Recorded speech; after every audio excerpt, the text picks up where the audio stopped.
থেকে সরাসরি যুক্ত হচ্ছেন হাজেরা শিউলি। শিউলি, বন্দরের অপারেশনাল কার্যক্রম কেমন চলছে আর পণ্য খালাস ও ডেলিভারি দিতে বন্দর কর্তৃপক্ষ কি ব্যবস্থা নিয়েছে জানাবেন।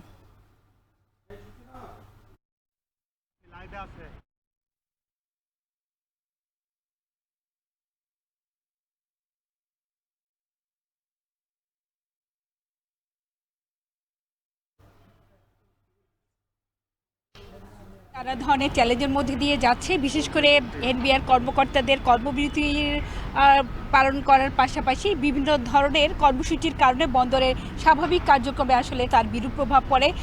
কখনো দেখা যাচ্ছে যে এনবিআরের অ্যাসেকুরে ওয়ার্ল্ডের সার্ভারের সমস্যা, এবং কখনো দেখা যাচ্ছে পণ্য পরিবহনকারী শ্রমিকদের ধর্মঘট। এসব কারণে কিন্তু বন্দর থেকে পণ্য ডেলিভারি যেমন ব্যাহত হয়, তেমনি বন্দর অপসারণ কার্যক্রমের ক্ষেত্রেও সেটার প্রভাব পড়ে। এবং আগের চেয়ে কিন্তু বর্তমানে চট্টগ্রাম বন্দরে কন্টেনার জাহাজ আসা বেড়েছে, এবং সে কারণে কিন্তু বন্দরে বেশি পরিমাণ কন্টেনার জমছে, এবং দেখা যাচ্ছে গড়ে 40 থেকে 42,000 টিউস কন্টেনার বন্দরে বর্তমানে অবস্থান করছে। এবং সবশেষ গতকাল পর্যন্ত চট্টগ্রাম বন্দরে প্রায় 44,000 টিউস কন্টেনার আছে, এবং যেটি গত কয়েকদিন আগেও ছিল প্রায় 47 থেকে 48,000 টিউস। এই যে বাড়তি চাপ, সেটা কিন্তু সামাল দিতে গিয়ে বন্দর কর্তৃপক্ষ বেশ কিছু পদক্ষেপ নিয়েছে, এবং এখন কন্টেনার আস্তে আস্তে কিছুটা কমে আসছে, এবং এক্ষেত্রে কিন্তু কন্টেনার জাহাজ বেশি ভেড়াচ্ছে।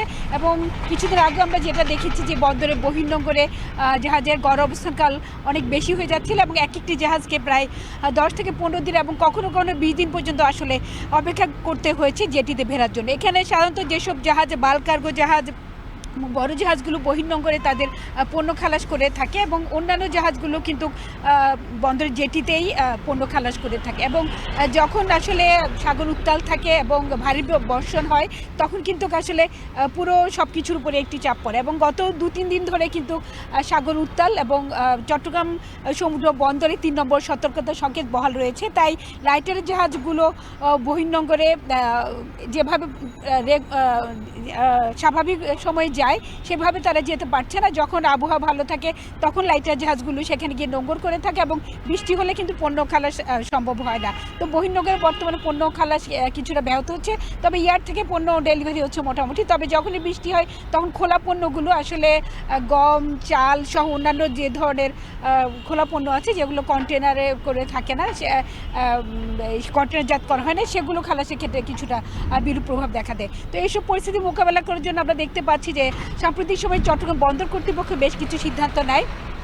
এক্ষেত্রে দেখা যাচ্ছে যে আইসিডিগুলোতে আগে যেখানে তারা 50টি পণ্য সরাসরি চট্টগ্রাম বন্দর থেকে আইসিডির মাধ্যমে ডেলিভারি দেওয়া হতো, বর্তমানে সেই পণ্যের পরিমাণও বাড়ানো হয়েছে, এবং এনবিআর থেকে একটি নির্দেশনা দেওয়া হয়েছে যেন চট্টগ্রাম বন্দর ইয়ার্ডে জাহাজ থেকে পণ্য নামানোর 2 দিনের মধ্যেই আইসিডিগুলো বা বেসরকারি অফডকগুলো এখান থেকে তাদের যে অফডকে যেসব পণ্য যাওয়ার কথা 65টি পণ্য, সেই সব পণ্য যেন তারা বন্দর থেকে নিয়ে যায়।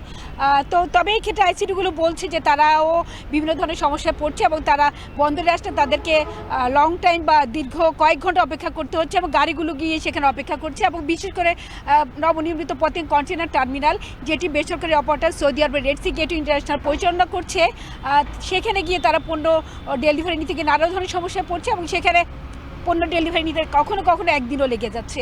তো সব মিলিয়ে আসলে বন্দর কর্তৃপক্ষ বিভিন্ন ধরনের পদক্ষেপ নিয়ে এই অপারেশনাল কার্যক্রম বা পণ্য ডেলিভারি, পণ্য খালাস ও অন্যান্য কার্যক্রম স্বাভাবিক রাখার চেষ্টা করছে। তো এই ছিল আমার কাছে এখনকার মতো সবশেষ চট্টগ্রাম বন্দরের এবং সার্বিক পরিস্থিতি নিয়ে। চট্টগ্রাম থেকে যুক্ত ছিলেন সহকর্মী হাজেরা শিউলি। জানাচ্ছেন